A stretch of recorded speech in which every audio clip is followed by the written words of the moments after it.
இயேசுவில் என் அன்பு சகோதர சகோதரிகளே, ஆண்டவர் நாமத்திற்கு சோத்திரம். தினம் ஒரு ஜப வழியாக பேசிக்கொண்டிருப்பது உங்கள் அன்பு சகோதரன் பிரபு. எப்படிங்க இருக்கீங்க?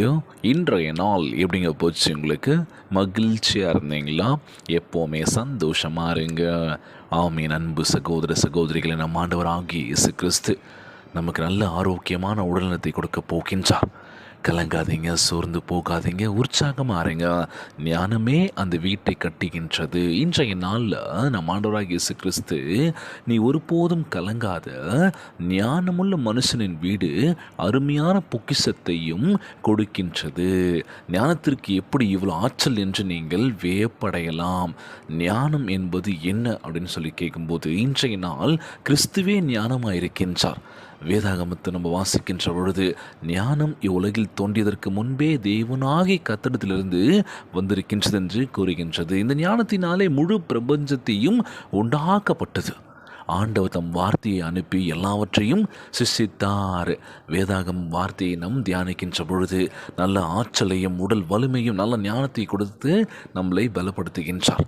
சகல விதமான பிரச்சனையிலிருந்து விடுதலான ஒரு வாழ்க்கையை கொடுத்திருக்கின்றார். அதனால் கலங்கக்கூடாது, சோர்ந்து போகக்கூடாதுங்க. சமீபமாக ஒரு சில விஷயங்கள் நம்ம பார்க்கும்போது ரொம்பவே கஷ்டமாக இருந்ததுன்னு சொல்லலாம். வேற்று ஜாதி பெண்ணை காதலிச்சதால் தம்பிக்காரன் என்ன பண்ணிட்டான்னா அந்த பையனை சாகடிச்சிட்டான். ரொம்பவே கஷ்டமாக இருந்த இந்த விஷயம் பார்க்கும்போதும் படிக்கும்போதும் கேட்கும்போதும் நீங்கள் எல்லாமே பார்த்துருப்பீங்கன்னு நினைக்கிறேன். இப்போ செம்ம ட்ரெண்டிங்காகவே இந்த விஷயம் தான் பேசப்பட்டிருக்கு. ஏன் இந்த மாதிரியான விஷயங்கள் நடந்துகிட்ருக்கு? இந்த ஜாதி வெறி பிடிச்சி ஏன் இப்படி பண்ணிகிட்ருக்காங்கன்னே தெரியல. நீ இவன் அவன் அப்படின்னு சொல்லி பேசிகிட்டு இருக்காங்களா? மனுஷன் மதிக்கலனாலே இந்த மாதிரியான பிரச்சனைகள் அதிகமாக தான் இருக்கும்ல. இதெல்லாம் பார்க்கக்கூடாதுன்னு சொல்லுவாங்க. இந்த விஷயங்கள் ஒழிஞ்சால் மட்டும்தான் சந்தோஷம் கொடுக்கும் அப்படின்னு சொல்லுவாங்களாம். இவன் அவன்ப்பா, இவன்ப்பா அப்படின்னு பார்த்துட்ருக்கான். இதெல்லாம் பார்க்கவே கூடாது ஆண்டவரே. ஏன் இந்த பிரச்சனை நடந்துகிட்ருக்குன்னு தெரியல. ஸோ ஒரு உயிரை போயிடுச்சு. கஷ்டப்பட்டு படித்து ஒரு நல்ல நிலைமைக்கு கொண்டு வந்து தாய் தகப்பனுக்கு இப்படி யாராவது நிலைமை வரும்போது எப்படி இருக்கும்ல? பையன் இல்லை இப்போ. ரொம்பவே கஷ்டமான ஒரு விஷயங்க. ஒவ்வொரு இடத்துல ஒவ்வொரு பிரச்சனைகள் நடந்தது தான் இருக்குது. முன் விரோதம் காரணமாக வெட்டி கொண்டுட்டேன், இப்படி பண்ணிட்டேன், தப்பான வழியில் போயிடுன்னு சொல்லி பார்க்குறோம். பாலியல் வன்கொடுமைகள் ஒரு பக்கம் இருந்தாலும் இந்த மாதிரியான விஷயங்கள் வந்துட்டு தான் இருக்குல்ல. ஆண்டவரே ஏன் இந்த மாதிரி நிலைமைகள் அப்படின்னு ஒன்றும் புரியல. ஸோ இதற்கான தீர்வு நிச்சயமாக நல்ல ஒரு முடிவு வரும்னு நினைக்கிறோம். இந்த மாதிரியான விஷயங்கள் என்ன அப்படின்னா, இந்த ஜாதி இது பார்க்கவே கூடாதுன்னு நினைக்கிறோம். ஆனால் ஒவ்வொரு பள்ளிக்கூடத்துலையும் இது இருக்குது. கண்டிப்பாக கம்யூனிட்டி சர்டிஃபிகேட் இருக்கா, ஜாதி சர்டிஃபிகேட் இருக்கான்னு கேட்குறோம்ல. ஏசியா பிசியா சம்திங் ஏதோ கேட்குறாங்களே, அது வேணாம்ல. நீ மனுஷன்டா, அவ்வளோதான்டா. இந்த ஒரு விஷயம் போதும்ல. இதை ஏற்றுக்கிற மனப்பக்குவம் யாருக்கு இருக்குன்றது தெரில. ஸோ இன்னமும் இந்த பிரச்சனை போயிட்டு தான் இருக்குது. இந்த ஊர் சைட்லாம் நடந்துகிட்ருக்குன்னு நினைக்கிறேன். ஸோ அந்த மாதிரி பிரச்சனைகள் மேலும் வராமல் பார்த்துக்கணும். ஆண்டவரே நீ தான்ப்பா பார்த்துக்கணும்னு சொல்லி கேட்க போகிறோம். என் பிள்ளையே, ஞானத்தினால் உன் வாழ்க்கையை கட்டுவதற்கு விரும்புகின்றேன். இன்றைய நாளில் நம் மாணவராக இயேசு கிறிஸ்து நல்ல ஆற்றலை கொடுத்திருக்கின்றார், நல்ல சிந்திக்கக்கூடிய திறனை கொடுத்திருக்கின்றார். அதை நல்ல விஷயத்தில் பயன்படுத்தணும்ல. உன் இருதயம் கலங்காதிருப்பதாக. ஆண்டவராக இயேசு கிறிஸ்து, ஆண்டவரே என் இருதயத்திற்குள் வாரும் ராஜா, எங்களுடைய அடிமைத்தனங்களிலிருந்து எங்களுக்கு விடுதலான வாழ்க்கை கொடுங்கப்பா. பாவங்களிலிருந்து விடுதலான வாழ்க்கை கொடுங்க. உலக இன்பங்களை காணாமல் நாங்கள் போய்கிட்டே இருக்கணும். இந்த உலகத்தை பொறுத்த வரைக்கும் எல்லாமே பார்க்குறதுக்கு அழகழகாக இருக்குது, நல்ல நல்ல விஷயங்கள்லாம் இருக்குது. அதை நோக்கி போகிறது இல்லை, தப்பான விஷயத்தை நோக்கி நம்ம ஓடிட்டுருக்கோம்ல. ஸோ உலகம் பார்க்கும்போது அழகாக தாங்க இருக்குது. இந்த உலக உருண்டை பார்த்துருப்பீங்க. அது ஒவ்வொரு நாளுமே அது ஒரு வேலையை பண்ணிட்டு தான் இருக்கு. ஆனால் நம்ம என்ன பண்ணிகிட்ருக்கோம்? என்னென்ன விஷயங்கள் வந்துட்டுருக்கோம் அதெல்லாம் புதுசாக கண்டுபிடிச்சிட்டு எதுவும் பண்ணிகிட்ருக்கோம். பைத்தியகாரமாக பண்ணிகிட்ருக்கோம்ல. ஸோ நமக்கான வாழ்க்கை நம்ம எப்போங்க வாழ போகிறோம்? இன்றைய நாள் நம் ஆண்டவராகிய இயேசு கிறிஸ்து, ஆண்டவரே உண்மையாகவே நான் உன்னை தேடுகின்றேன், என் வாழ்க்கையை செழிக்க பண்ணுவீராக. அன்பானவர்களே, இந்த ஆசீர்வாதத்தை பெற்றுக்கொண்டு நம் வாழ்க்கையில் நல்ல ஞானத்தை உங்களுக்கு தருவார் நம் ஆண்டவராகிய இயேசு கிறிஸ்து. நீங்கள் உங்கள் வாழ்வை இயேசுவுக்குள் ஒப்படைக்கும் போது நிச்சயமாய் உங்கள் வாழ்க்கை நிலைமை மாறப்போக்கின்றது. கலங்கக்கூடாது, சோர்ந்து போகாதீங்க. எது நடந்தாலும் சரி ஆண்டவரிடத்தில் ஒப்பு கொடுங்க. நிறைய பேர் பார்க்குறோம் வாழ்க்கையில் எவ்வளோ வலி வேதனைகளை தாண்டிட்டு மேலே வந்துட்டுருக்காங்க. ஆனால் நம்ம ஒரு சில வலி வேதனைகளை பார்க்கும்போதெல்லாம் ஏண்டா வாழ்கிறோம் அப்படின்ற மாதிரிலாம் இருக்கும். ஸோ வாழ்க்கைன்றது ஒவ்வொரு கட்டத்துலையும் நமக்கு நல்ல விஷயத்தையும் கொடுக்கும், ஒரு சில விஷயங்களும் கொடுக்கும். ஸோ ஏற்ற தாழ்வுகள் இருக்கும். வாழ்க்கையில் மேலே போய்கிட்டே இருப்போம், சந்தோஷமாக இருக்கும். ஆனால் திடீர்னு நம்ம இறங்கிட்டோன்னு வச்சுக்கோங்களேன், சோர்ந்து போகக்கூடாது.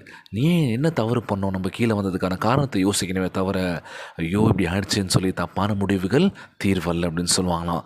ஸோ இன்றைய நாள் நம்ம ஆண்டவராகிய இயேசு கிறிஸ்து நான் உன்னை விட்டு விலகுவதும் இல்லை, உன்னை கைவிடுவதும் இல்லை என்று வாக்கு கொடுத்திருக்கின்றார். மகளே மகனே கலங்காத, ஒற்றுமையாரு, சமாதானமாரு, விட்டு கொடுத்து போ, பிரச்சனை இல்லை அப்படின்னு சொல்லுவாங்களாம். எங்கே பார்த்தாலும் கொலை கொள்ளை கற்பழிப்பு சம்திங் எல்லாம் போயிட்டு தான் இருக்குது. இதுக்கான தீர்வு எப்போ தான் கிடைக்கும் தெரியல. நல்ல ஒரு தீர்வு கிடைச்சா சந்தோஷமாக இருக்கும்ல. எல்லோருக்கும் பாதுகாப்பை கொடுக்கணும் ஆண்டவரே, பாதுகாப்பாக இருக்கணும். அதை தான் கேட்குறோம்ப்பா. எந்தவித பிரச்சனை இல்லாமல் பார்த்துக்கோங்கப்பா. இன்றைய நாள் ஜெபம் உலகில் வாழ்கின்ற எல்லாருக்கும் நம்ம ஜெபிக்க போகிறோம். ஜெபத்திற்குள்ளாக பயணிப்போமா? எங்களை மிகவும் அதிகமாய் நேசிக்கின்ற அன்புள்ள ஆண்டவராகிய இயேசுவே, இன்றைய நாள் வாக்குறுதி வசனத்திற்காக நன்றி ராஜா. அன்புள்ள ஆண்டவரே, உலகம் தோன்றுவதற்கு முன்பே நீர் தேவ ஞானமாய் இருக்கின்றீர். உலகை உம்முடைய ஞானத்தினால் கட்டுகின்றீர். இப்பொழுது எங்களுடைய வாழ்க்கையும் அதே ஞானத்தினால் கட்டுவதற்கு விரும்புகின்றீரப்பா. இன்று உம்மை என் இருதயத்திற்குள் வரவேற்கின்றேன் தகப்பனே. எங்களை பாவத்தோடு அடிமைத்தனங்களோடு பிணைக்கின்ற சங்கிலிகளை தயவாய் முறித்து போடுவீராக. உலக காரியங்களை சார்ந்திருப்பதை தவிர்த்து உம்முடைய ஞான தைலத்தினால் எங்களை அபிஷேகம் பண்ணுவீராக ராஜா. உம்முடைய ஞானம் எங்கள் வீட்டை சமாதானத்தினாலும் ஒரே நோக்கத்தினாலும் பாரத்திலிருந்து வரும் தெய்வீக பொக்கிஷத்தினாலும் நிரப்பப்பட வேண்டும் என்று ஜெபிக்கிறோம்ப்பா. உம்மை முற்றிலும் நம்புவதற்கும் உம்முடைய பரிபூர்ண திட்டத்தின்படி வாழ்வதற்கு எங்களுக்கு கற்றுத்தாரும் தகப்பனே. எங்களுடைய ஞானமாக, எங்களுடைய அஸ்திபாரமாக, நித்திய சந்தோஷமாக இருப்பதற்காக உம்மை சோத்தரிக்கின்றனப்பா. இந்த ஜெபத்தை கேட்டுக்கொண்டிருக்கின்ற என் அன்பு சகோதர சகோதரிகள், என் அன்பான உறவுகள் எல்லோரையும் பார்த்துக்கோங்கப்பா. யாருக்கும் எந்த கஷ்டங்கள் துன்பங்களை கொடுத்துடாதீங்க ராஜா.